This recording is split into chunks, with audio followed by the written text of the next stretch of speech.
The driver switched off the engine, but Helen didn't move.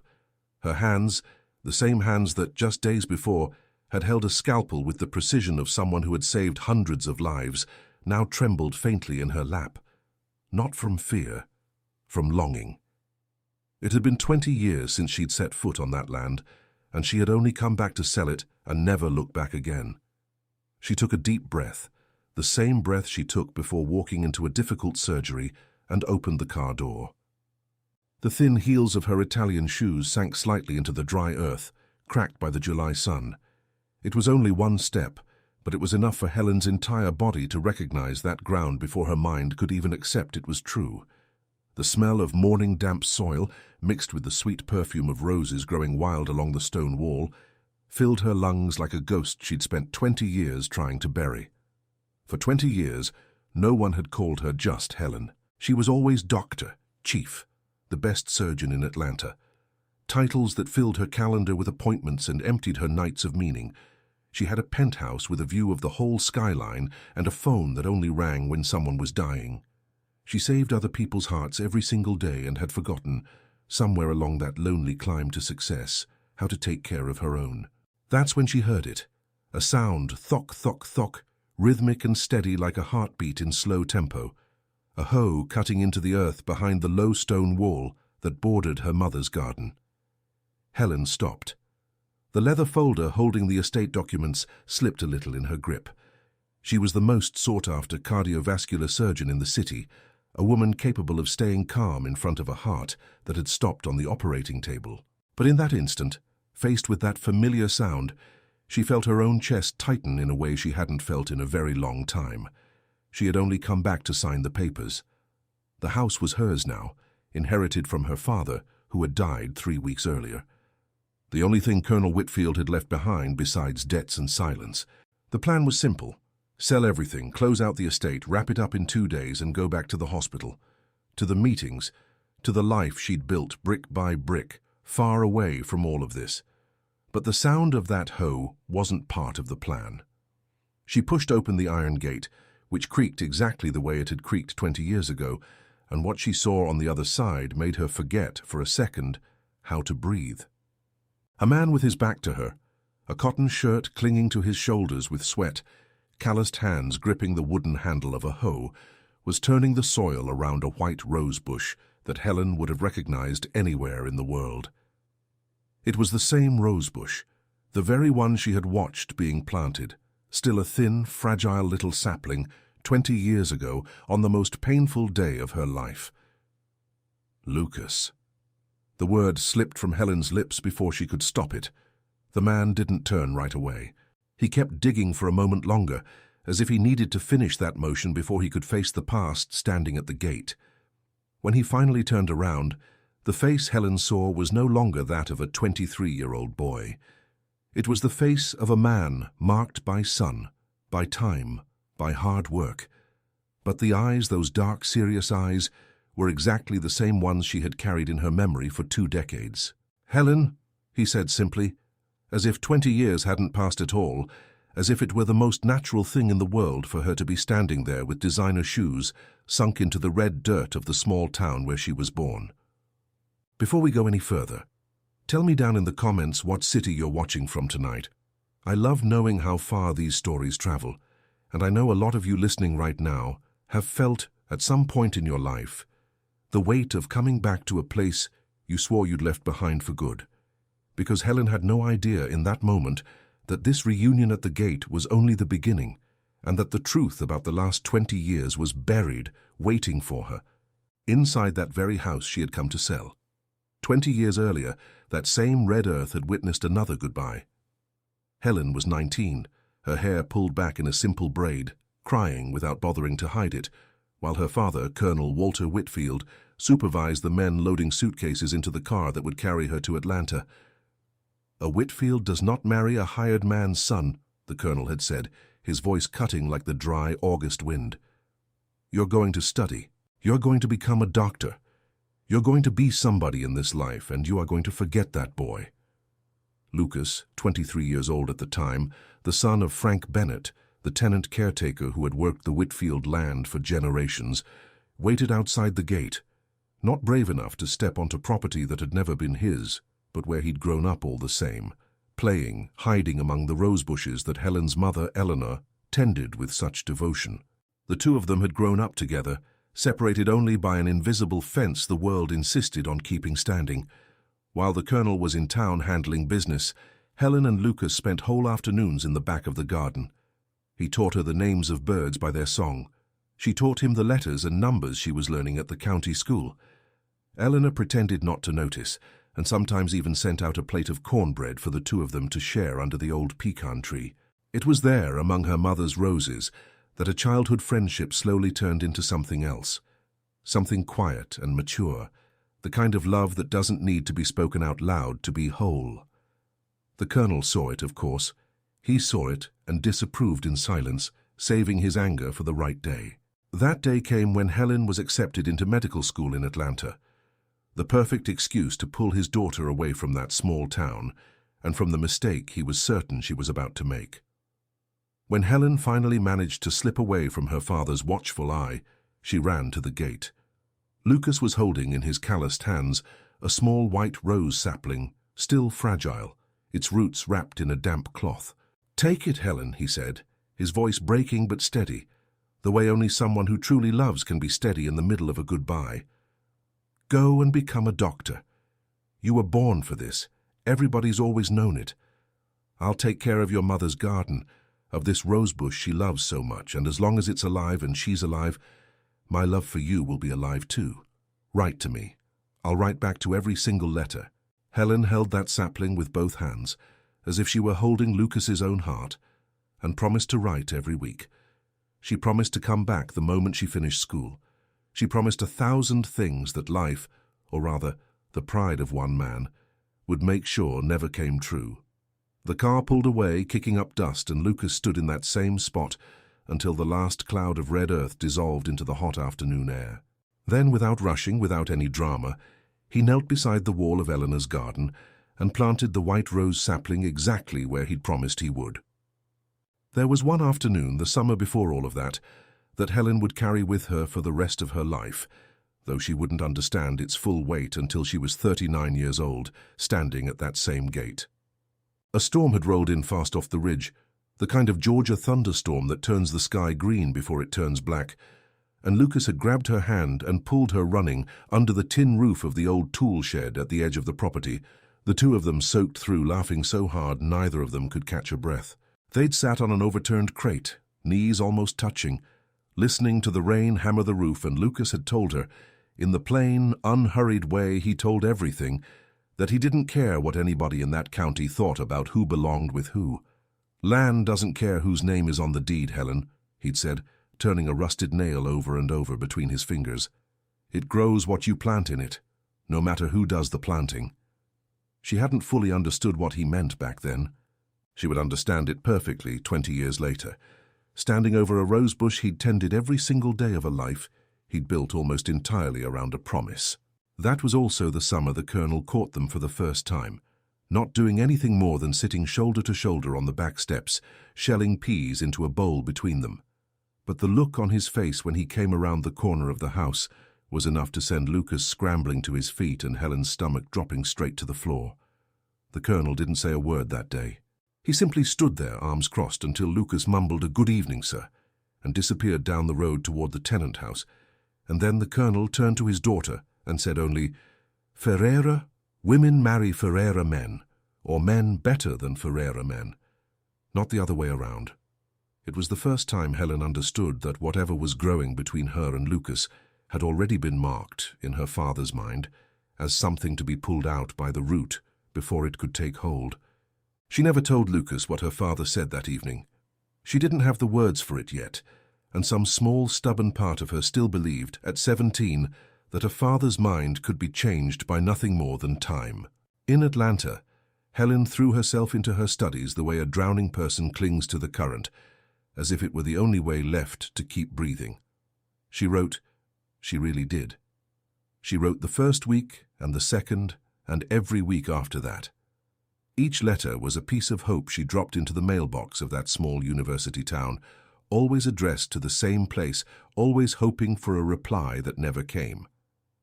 He must have moved on with his life, she told her roommate Regina months later, trying to hide her tears behind exhaustion from back-to-back hospital rotations. A small-town man doesn't wait around. He's probably married by now, probably has kids. I wrote so much, Regina, so much, and not one line ever came back. What Helen didn't know, what it would take her 20 years to find out, was that not a single one of those letters had ever left that town. Colonel Whitfield, after dropping her off in Atlanta, had given a standing order to the mail carrier back home, a man who owed the Whitfield family old favors. No letter from Lucas addressed to Helen was to be forwarded to the city, and no letter from Helen addressed to the caretaker's son was ever to be delivered. Letters from both sides ended up in the exact same place, a locked wooden box shoved to the back of the colonel's closet. Those first months in Atlanta were the hardest. Helen lived in a cramped boarding house near the medical school, sharing a room with 3 other students, all of them, like her, from small towns. The nights were long, the anatomy textbooks were heavy, and the noise of the big city, car horns, sirens, unfamiliar voices on every corner, made her miss, more than ever, the kind of silence back home that was only ever broken by birdsong. She remembered, with an ache that felt almost physical, the smell of cornbread baking in Eleanor's wood-fired oven, the sound of Frank's old guitar on full moon nights, the taste of a ripe peach picked straight off the tree in the backyard. Each of those details, carefully kept in her memory, became an anchor on the days when the homesickness threatened to pull her all the way under. That's when Regina became her closest friend. The daughter of a bus driver and a seamstress, Regina understood exactly what it meant to be the first in her family to walk through a university's doors. The two of them became each other's support through endless nights of studying, and it was to Regina that Helen, little by little, stopped talking about Lucas, because talking hurt too much, and because with every month of silence, it got a little easier to believe he had simply forgotten her. There was one night, deep into her second semester, when Regina came back from a late study session at the library and found Helen sitting on the floor of their room, back against the bed frame, a shoebox of unsent letters open in her lap, the copies she kept for herself before mailing the originals, a habit she'd never told anyone about. Regina didn't ask questions. She just sat down on the floor next to her, took one of the letters gently out of Helen's hands, and read a few lines in silence before handing it back. "You still love him," she said. It wasn't a question. Helen wiped her face with the back of her wrist and gave a short, humorless laugh. "Love doesn't write back, Regina. I've sent him 11 letters. 11. If a man loved you, wouldn't he find 11 minutes to pick up a pen?" "Maybe something happened to him," Regina offered. "Maybe his family needs him more than he thought. Maybe the letters got lost." "Nothing gets lost 11 times in a row," Helen said, and closed the shoebox like she was closing a door. From that night on, she stopped keeping copies. She told herself it was because she didn't have the drawer space to spare in a shared dorm room. But the truth, the one she wouldn't admit even to Regina, was that every letter she kept was one more piece of evidence she'd have to look at for the rest of her life, proof of a love she'd apparently been foolish enough to believe in all on her own. She didn't stop writing that year. A promise was a promise, even a foolish one. But she stopped hoping each envelope she dropped in the mailbox would come back to her in any form at all. By the time she started her 3rd year, she had stopped mentioning Lucas's name out loud entirely, and Regina, who understood grief better than most people her age, never once brought it up again unless Helen did first. Back home, Lucas was doing the exact same math in reverse. He wrote every week and received nothing back. He'd walk to the post office, ask, press the point, and the carrier would just shake his head. "Nothing for you today, Lucas." With every month, it got easier to believe that the rich girl who'd gone off to the city had finally taken her father's advice and left that whole life behind. But Lucas, unlike Helen, never let the love go cold. He kept writing even without a reply, not expecting the letters to arrive anymore, but the way a person keeps a journal just to keep from losing their mind to the grief. And he kept tending the garden. Every year, on the anniversary of the day she left, he took a photograph of that same flower bed, the rose bush growing, the other flowers he planted around it one by one, slowly forming a kind of shrine to Eleanor's memory, who passed away from a weak heart just 2 years after her daughter left, before Helen could make it back in time for the funeral. Helen graduated with honors, specialized in cardiovascular surgery, and built, brick by brick, an enviable career. Her early years as a resident were brutal. 36-hour shifts, life-or-death decisions made in seconds, the weight of every patient she lost, carried home in silence. It was during that stretch that she learned to build an invisible armor, a way of keeping her heart protected while her hands did the work of healing. She married once, a short marriage, no children, that ended in a quiet divorce 5 years later. Her ex-husband, also a doctor, a kind man, told her in their last real conversation that he always felt like he was competing against a faceless ghost. Helen never told anyone, not even herself out loud, that the ghost had a name, and that name was Lucas. Colonel Whitfield grew old alone on the farm, growing more bitter and more distant every year from the daughter who visited every couple of years, always for just a few days, always in a hurry to leave. And it was from that distance that she received the news he'd died alone in a hospital room, leaving behind a house full of leaks and an estate that now required Helen to come back and settle what she assumed would be nothing more than paperwork and dust. She had no idea what that trip home was about to hand her. Lucas's life in those same 20 years had followed its own quiet, stubborn shape. He was not a man who lived like someone waiting for a ghost. He simply never let go of the one thing he'd promised. There had been a woman once about 8 years into the wait, Carol Ann Hodges, the schoolteacher's niece, kind and steady, and by every account in town, a good match for him. They'd gone to a church supper together a few times, and for a while people in town started saying maybe Lucas Bennett would finally settle down. But Carol Ann, sharp as she was, figured out inside of a few months that some part of him was already spoken for, even if he never said a name out loud. "You're a good man, Lucas," she told him the last time they spoke as anything more than neighbors. "But you're already loving somebody. I just don't know who she is, and I don't think you're ever going to tell me." He didn't deny it. He walked her home that evening, thanked her for her patience, and never asked her to another supper again. People in town chalked it up to him being particular, or set in his ways, or married to that garden of his instead of a wife. Only Frank, in the last years of his life, ever asked his son directly why he never married. Lucas had answered him from the porch, without looking up from the harness he was mending. "Because I already promised somebody I'd keep something alive for her, Dad. Can't do that and build a whole different life at the same time. Wouldn't be fair to either one." Frank hadn't argued with him. He just nodded slowly, the way a man nods when he recognizes a stubbornness he passed down himself, and let the subject drop. Standing there at the gate, with Lucas in front of her after 20 years, Helen felt every bit of that old hurt rise up her throat before reason could hold it back. 20 years, she said, her voice sharper than she meant it to be. 20 years, Lucas, and here you are tending roses like nothing ever happened. He set the hoe against the wall, not immediately understanding her tone. "Helen, I wrote to you." "Don't," she cut him off, her voice shaking now, thick with a pain she'd thought was long buried. "I wrote to you every single week for a whole year, letters, dozens of them, and you never wrote back, not once, not one line. I waited so long that by the time I stopped waiting there was almost nothing left of me. How could you do that? How could you let me believe you'd forgotten me?" Lucas went pale. The hoe he was still absently gripping slipped from his hand and hit the dirt with a dull thud. For a moment he couldn't say a word. He just looked at her the way a person looks after being struck from the one direction they swore they were safe from. "You wrote?" he asked, his voice coming out hoarse, barely audible. "Helen, I never got a single letter. None. You think if even one line from you had reached me, I wouldn't have dropped everything to come find you. I'm the one who wrote to you every week for years. I walked to that post office, handed it straight to the mail carrier, and never got a reply. Never. I thought you'd erased me, that you'd grown up, become somebody, and finally understood that a hired man's son didn't belong in your world anymore." Helen felt her legs go weak. For 20 years she had carried the certainty of his abandonment like a stone sewn into the lining of her coat, heavy and visible, present in every decision she made, in every wall she ever built around her heart. And now, in a single instant, that certainty was cracking down the middle.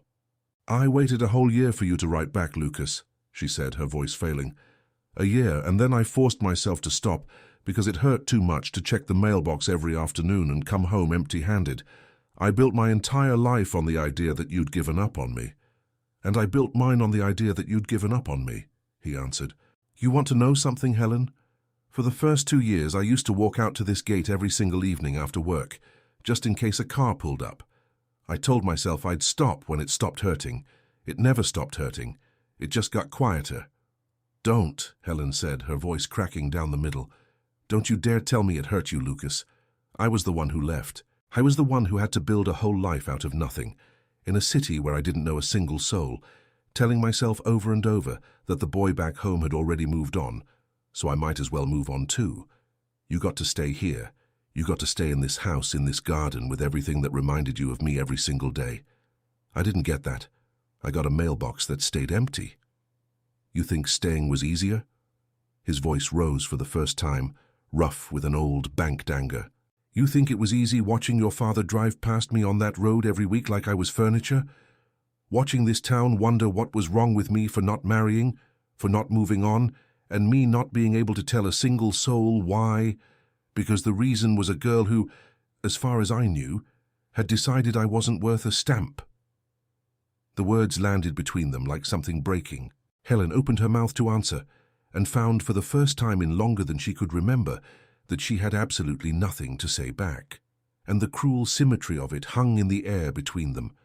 The two of them stared at each other in silence, and in that silence a hole slowly began to open in the ground beneath everything they'd both believed to be true. 20 years. Helen felt the world tilt under her feet. This doesn't make sense, she murmured. I mailed them to the right address, to the post office in town, every one of them. And I mailed mine to your boarding house address. Your mother gave it to me before she passed.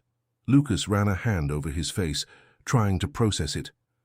Helen, if you wrote, and I wrote, and neither of us ever got anything, then somebody was standing in the middle. The name didn't need to be said out loud. It hung between them heavy as lead, in the exact shape of the man who had just been buried and who, even dead, still cast his shadow over that garden. Helen didn't go back to the hotel in the next town over that night.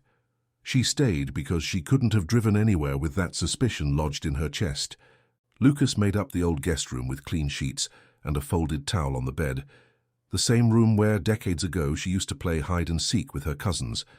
But Helen didn't sleep. She lay there staring at the wooden ceiling, listening to the sounds of a town she thought she'd forgotten, a dog barking somewhere far off, a rooster crowing at the wrong hour, wind moving through the pecan leaves. By morning, gripped by a certainty that had built through the night like sunrise, she asked for the key to her father's old room. The house was hers now. She could open whatever she wanted. She dug through the heavy mahogany wardrobe, pushed aside boxes of old documents, yellowed bills, the colonel's military cap, until her hand touched a locked wooden box hidden behind a loose board at the back of the closet. Her heart started racing before she even understood why. She called for Lucas. The two of them sat on the floor of the room, and with a pair of pliers she found in the pantry, she broke the rusted lock. What was inside made the whole world stop turning for a moment. Letters, hundreds of them. 2 different sets of handwriting, tied into 2 separate bundles with string. One bundle in Lucas's slanted, steady hand, all addressed to Helen. The other in Helen's rounded, hurried 19-year-old handwriting, all addressed to Lucas. None of them ever delivered. All of them intercepted, hidden, locked away. 20 years of love kidnapped inside a wooden box. Helen picked up one of her own letters, the very first one she'd written the week she arrived in the city, and recognized her own teenage handwriting. Beside her, Lucas held one of his, hands trembling. For a long moment, neither of them could speak. There were no words big enough for what this meant, for understanding that both of their entire lives had been rerouted by the hand of one man, driven by pride and prejudice. He kept them, Lucas finally said, his voice breaking. He didn't throw them away. He kept them like he knew that one day he'd regret it. He couldn't even bring himself to destroy them, Helen said, tears streaming freely now. And he couldn't bring himself to give them to us either. At the bottom of the box, wrapped in a plastic sleeve, were dozens of photographs, a garden growing year after year, the white rosebush thin and frail in the earliest photo, full and blooming with flowers in the most recent ones. On the back of each one, in Lucas's steady handwriting, a date and a line. Year 3. And the roses are still blooming, Helen, wherever you are. Year 10. Your mother's garden is beautiful this year. Year 18.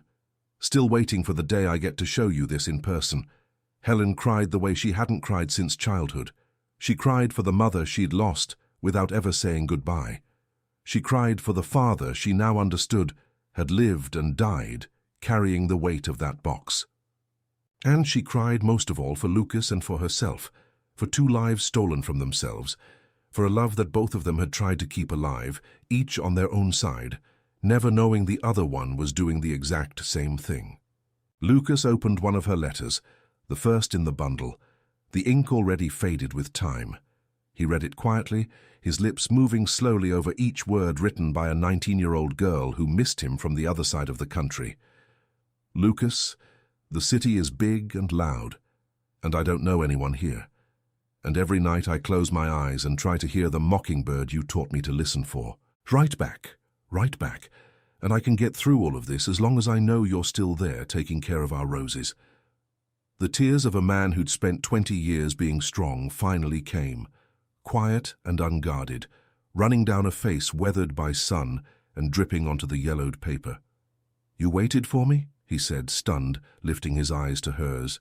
This whole time, I thought you'd given up, and you were doing the same thing, on the same day, at the same hour.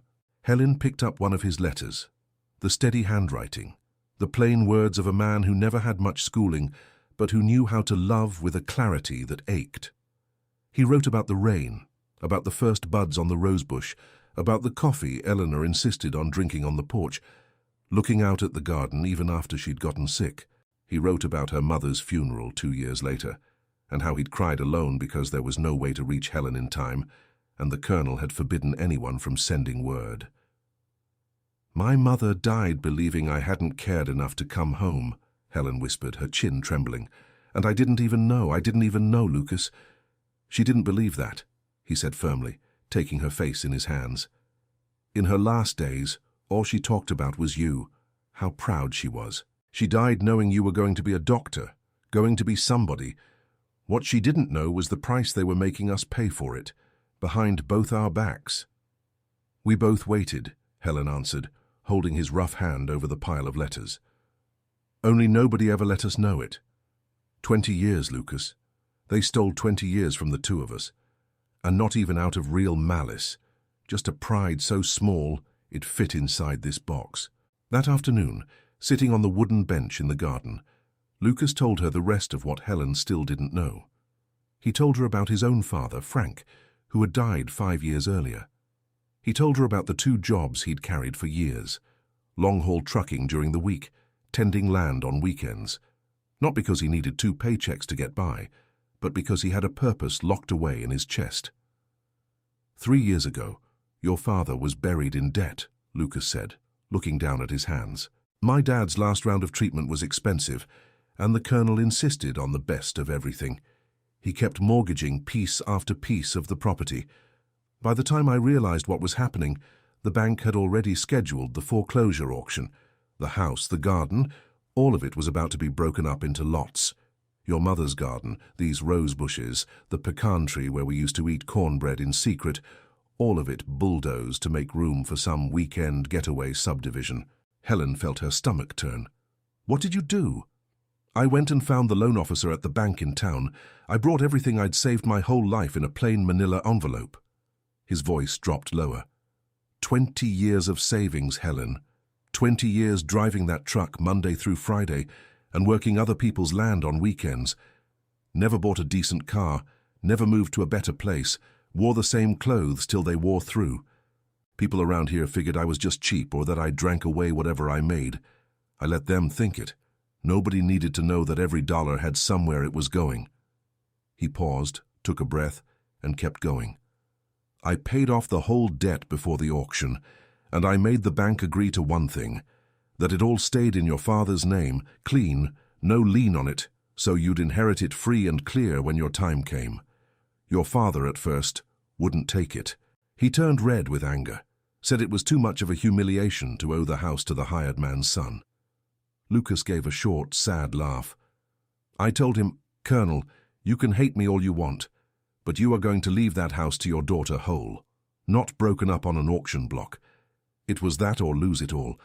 In the end, he swallowed his pride and made me swear I'd never ever tell you. Why would he make you swear that? Helen asked, though she already knew the answer. Because if you knew, you'd understand I never actually left your side, Lucas shrugged, and he spent the rest of his life trying to convince you otherwise. Even in death, he didn't want to lose that fight. The words landed on Helen like a weight and a release, both at once.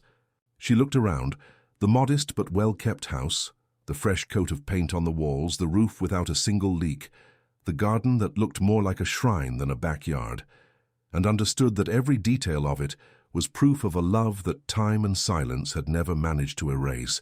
The house she'd come to sell only still existed because of the man she'd spent 20 years believing had abandoned her. You saved the house, and you were never going to tell me, she murmured. I didn't do it to be thanked, Lucas answered. I did it because I promised to take care of what your mother loved, and because tending this garden was the only way I had left of staying close to you, even with you so far away. He told her about the day he'd walked into First Farmers Bank in his one good shirt, the manila envelope tucked under his arm like it might get up and walk away from him if he loosened his grip. The loan officer, a heavy-set man named Roy Caldwell, who'd known the Whitfield name his whole life, had looked at Lucas like he'd wandered in off the highway by mistake. Son, you understand what's owed on this property? Caldwell had asked, sliding a folder across the desk showing numbers that made Lucas's chest go tight. Yes, sir. I counted it twice before I came. And you understand this is cash all at once? No note? No terms? Yes, sir. That's why it's in an envelope and not a checkbook. Caldwell had opened the envelope, counted it slower than Lucas thought any human being needed to count money, and then looked up at him with something between suspicion and grudging respect. This is every penny you've got, isn't it?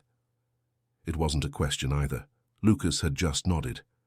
Every penny, plus a little I borrowed against my truck. I'll get that back eventually.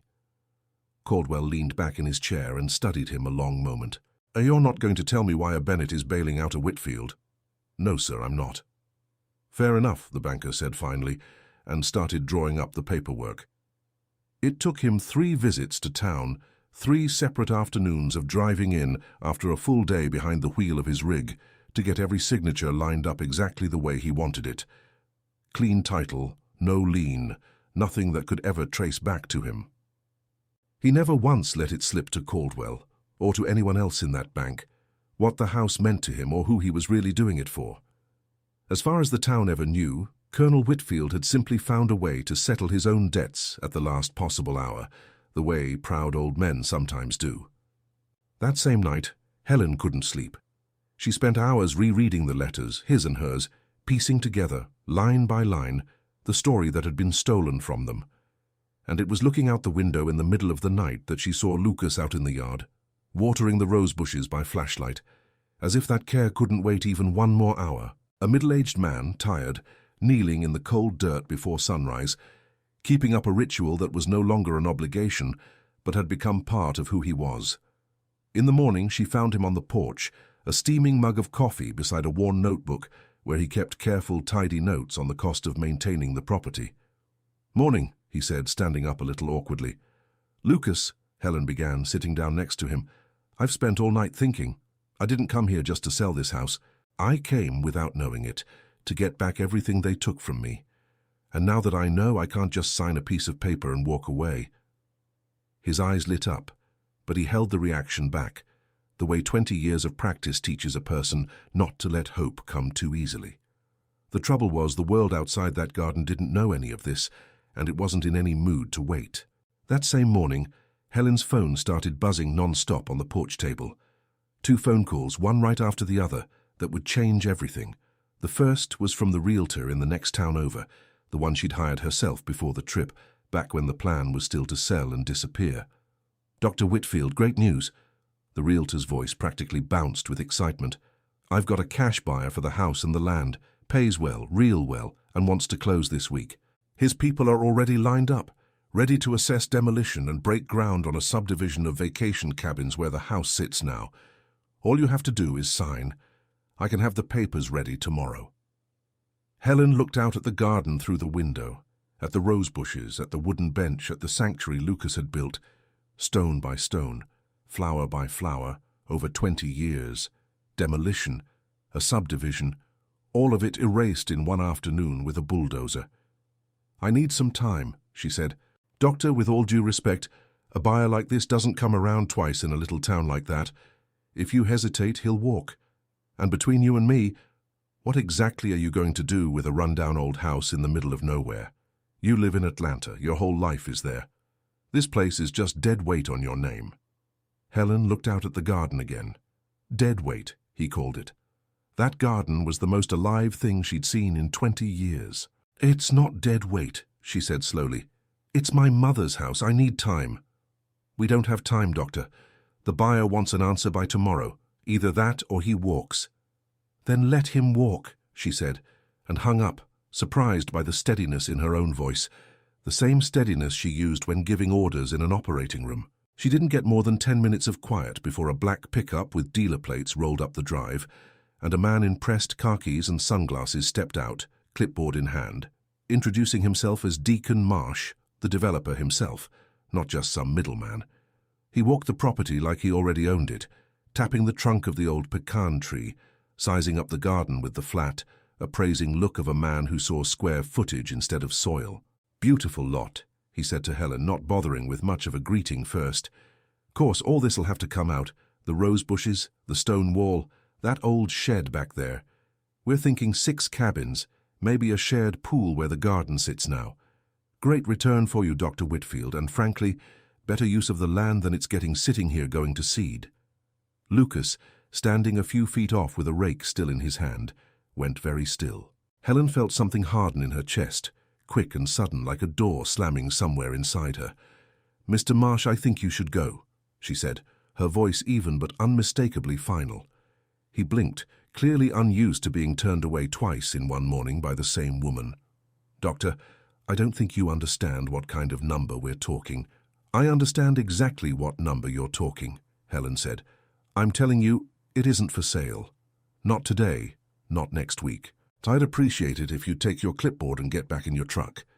Marsh looked at Lucas, then back at Helen, clearly trying to decide whether this was a negotiating tactic or something else entirely, and apparently decided it wasn't worth the trouble of finding out.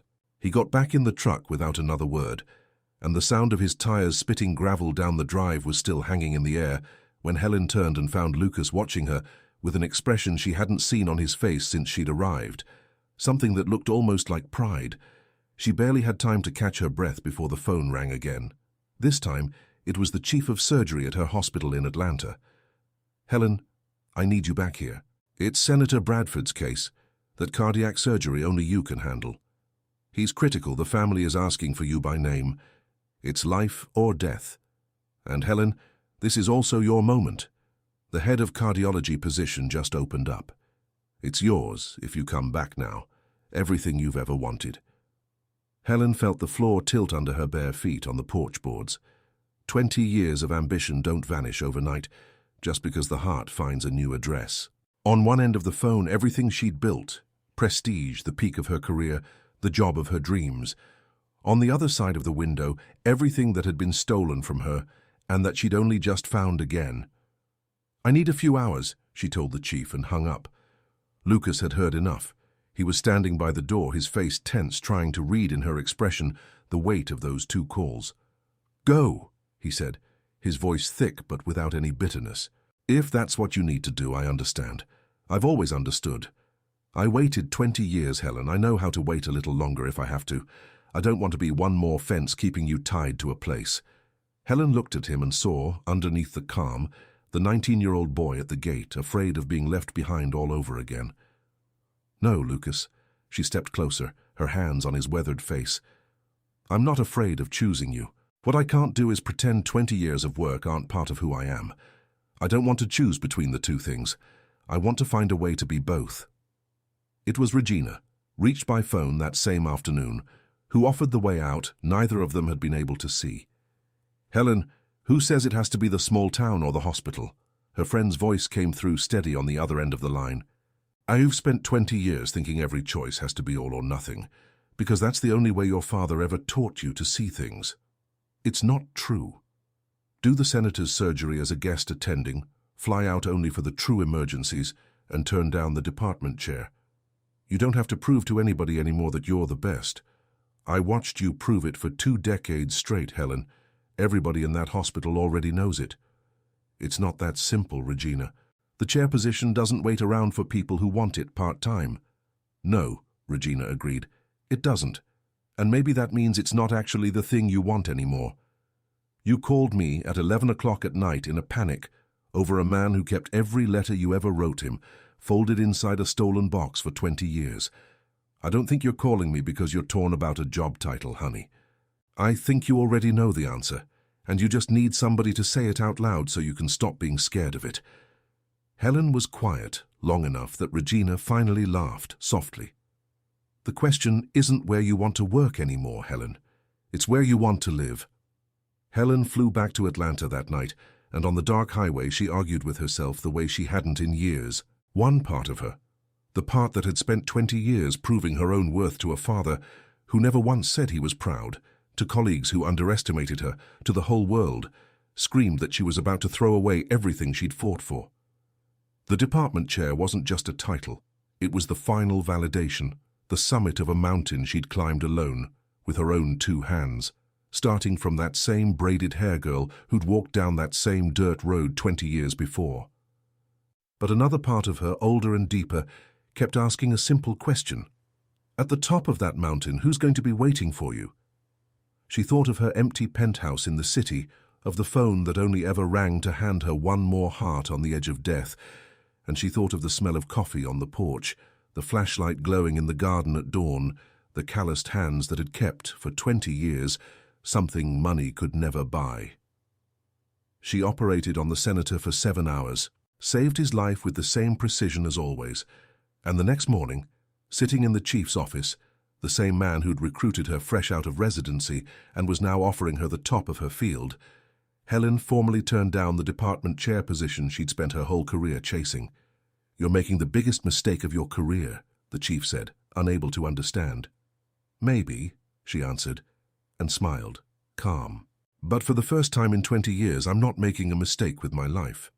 It wasn't without a pang in her chest. Letting go of a dream, even for a bigger one, always costs something. But it was a pang that, for the first time, came with peace attached. The peace of someone who finally stops running and realizes the place they were trying to reach had been behind them the whole time, waiting. 2 days later, when she stepped off the bus at the small station in the next town over, she found Lucas leaning against his old pickup truck, his face a mix of relief and guarded hope. The look of a man who'd spent 2 days afraid she wouldn't come back. "You came back?" he said, almost not believing it. "I'm always going to come back, Lucas," she answered, closing the distance between them in a tight embrace. "I just needed to prove it to myself first, that I was choosing to stay, not just running from something else." The next morning she called the realtor and killed the sale for good. The house wouldn't be demolished. The garden wouldn't become a subdivision. That ground would keep being exactly what it had always been, the place where her mother grew roses, and where a man had spent 20 years guarding a love. Word that Helen was back for good spread through town like fire through dry grass, and with it came stories Helen had never heard. Mrs. Dales, the neighbor who helped Lucas around the house, mentioned that he'd fixed the roof of the little chapel after a storm and never charged a dime for it. Earl, who ran the general store, told her something that left her speechless. "You don't even know, Doctor," the old shopkeeper said, his eyes welling up, waving off the money she held out across the counter. 4 years back, my grandson nearly died of a bad case of pneumonia. It was Lucas who called some good doctor in Atlanta from a payphone and had her walk us through, step by step, what to do until we got him to the county hospital. I only found out later that the doctor on the other end of that line was you. He never told anybody he knew you. He just said he trusted that doctor with his life." Helen remembered then an old call from an unknown number, a frantic man describing a child's symptoms. She'd never known it was Lucas, using the one medical contact in the world he trusted, even though it was the voice of the woman he believed had forgotten him. She understood in that moment that Lucas's love had never been a feeling locked away in a box. It was part of who he was, a man who had turned the pain of abandonment into quiet generosity for everyone around him. "You never told anyone any of that," she said as the two of them walked home along the dirt road. "Wasn't anything to tell," Lucas said, shrugging. "Around here, folks do right by each other. Nobody's looking for applause." There was still one account Helen needed to settle, not with the living but with the dead. One afternoon alone, she walked to the small-town cemetery where Colonel Whitfield had been buried 3 weeks earlier, beside Eleanor. She stood in front of her father's headstone for a long time, the empty wooden box in her hands, feeling anger and grief wrestle against something harder to name. "You stole 20 years from me, Dad," she said, her voice low, to the stone. "You stole 20 years from two young people who never did anybody any harm, just because they didn't fit inside your pride. I could hate you for the rest of my life. I've got plenty of reason to." The wind moved through the branches of the old oak shading the graves. Helen took a breath. "But you kept the letters, all of them. You could have burned them and no one would ever have known. You didn't burn them. You kept them locked away for 20 years, carrying that weight. And before you died, you made sure the house came to me, even though it meant swallowing your pride and taking help from the man you looked down on." She rested her hand on the cold stone. "I think, somewhere in there, you knew you were wrong. You just never found the courage to fix it while you were alive. So I'm going to fix it for both of us, and I'm going to try someday to forgive you. Not for you, for me. Because carrying this anger around would just harden me all over again, and I've already spent enough of my life hard." She left the cemetery lighter than she'd walked in. It wasn't full forgiveness, that would take time, but it was a start. And sometimes starting is the hardest part of all. The days that followed brought a routine that felt new and old at once. Helen learned to wake up without a hospital pager, to drink her coffee looking out at the garden instead of reviewing patient charts. And it was in getting to know the town up close. Mrs. Nolan struggling with high blood pressure and no one to monitor it, Earl's grandson having to travel 2 hours for a routine checkup, that she found a purpose big enough to hold both halves of her life together. The town had only a small, poorly equipped clinic, staffed 1 day a week by a visiting doctor who rushed through appointments and barely looked patients in the eye. Helen decided to change that. She used part of her savings to renovate the clinic, and Lucas oversaw the construction crew, made up of local men who volunteered their time without charging a cent. It wasn't easy.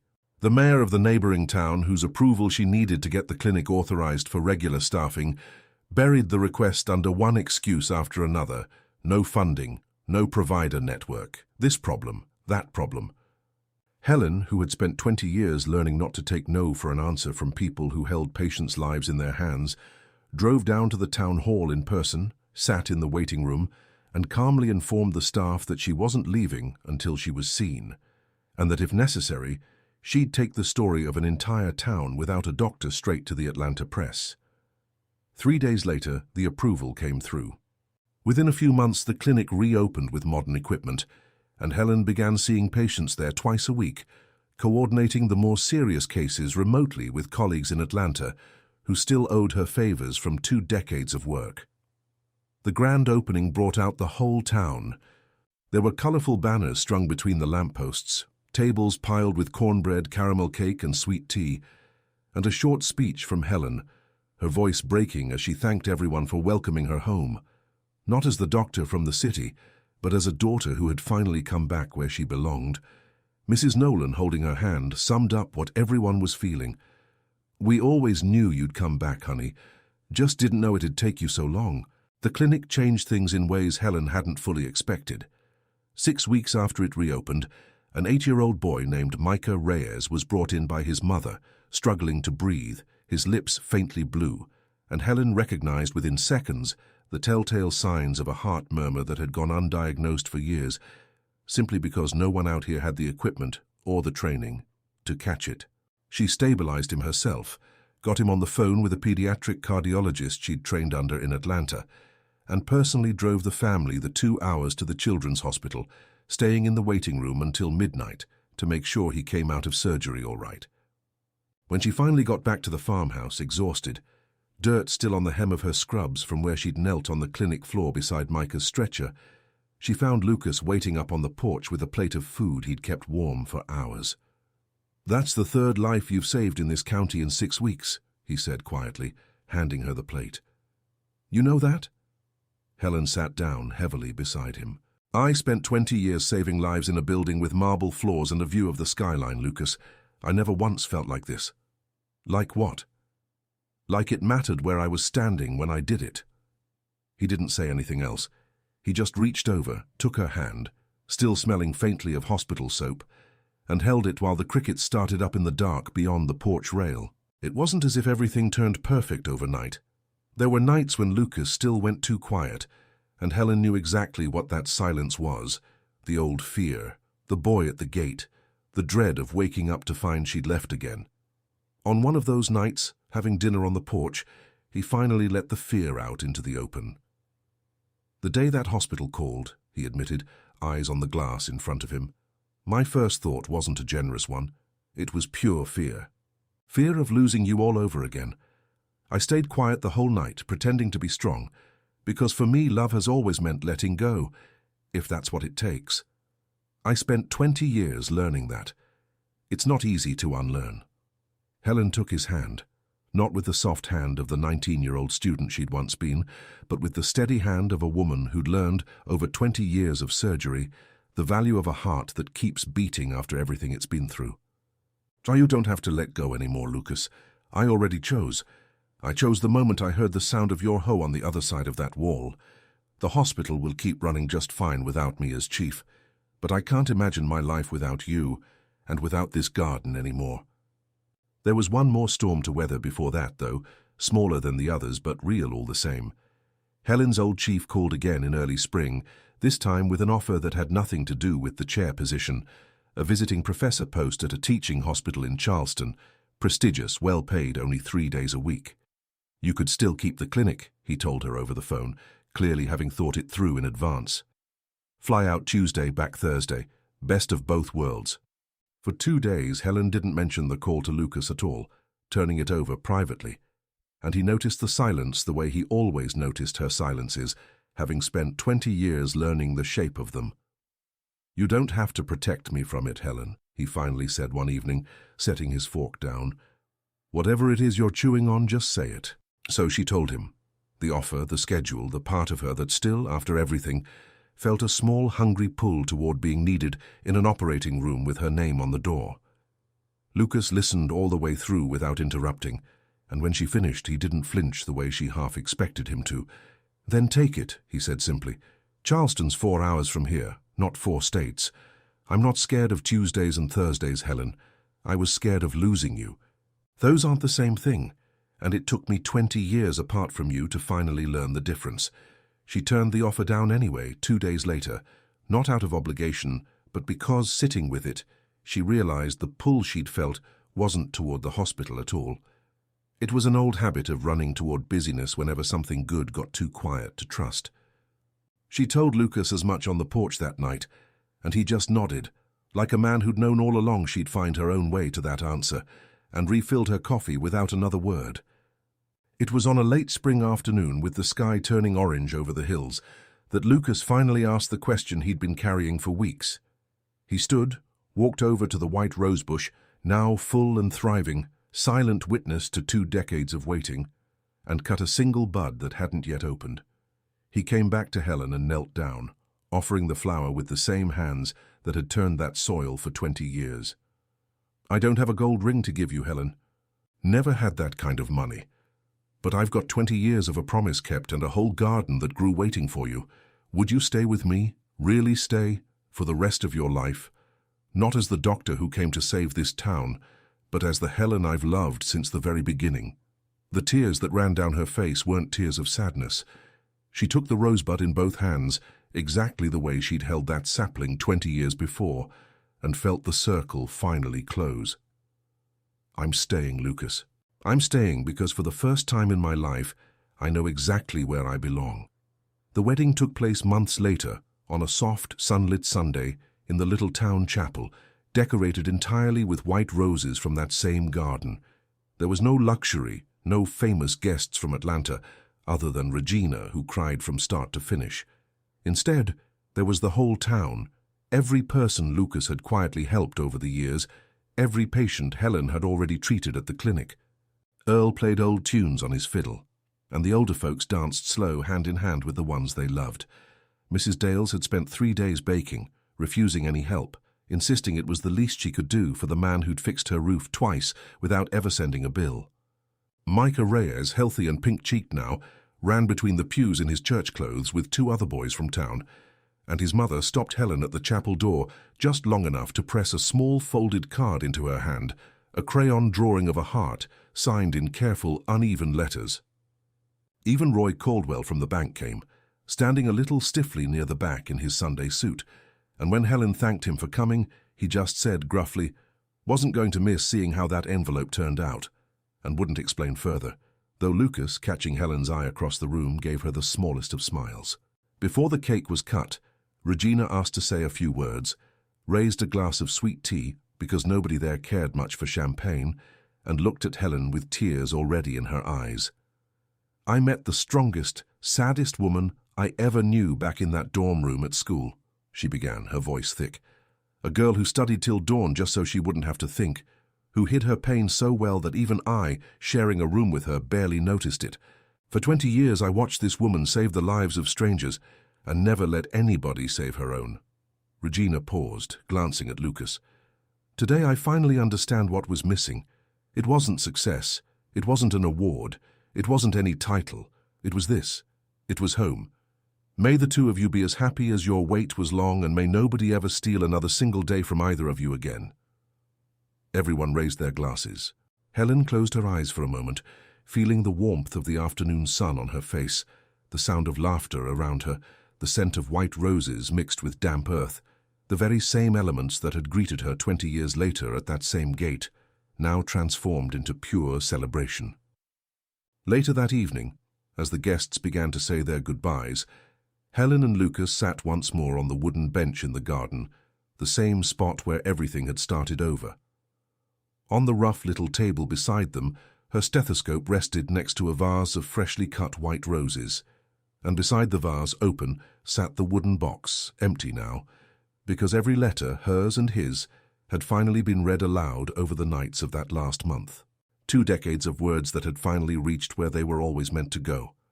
Success gave me everything money can buy, Lucas, Helen said, her head on his shoulder, watching the golden sky.